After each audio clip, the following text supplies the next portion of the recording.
তিনি ঋণগ্রস্ত হয়ে গেছে। ঋণ পরিশোধ করার মতো অর্থ তার কাছে নাই।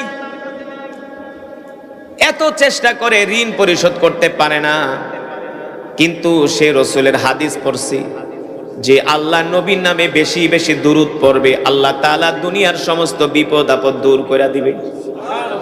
শুনেন মা বোনেরা, ভালো করে শুনে রাখেন, বাবাজিরা শুনে রাখেন, যুবকরা ভালো করে শোনো।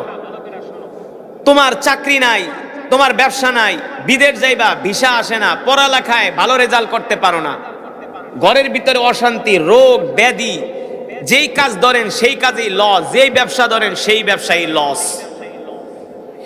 এই সমস্ত সমস্যা থেকে যদি বাঁচতে চান, আজকের মাহফিল থেকে বইলা গেলাম, প্রতিদিন কমপক্ষে আল্লাহর নবীর নামে 1000 বার দুরূদ পড়েন।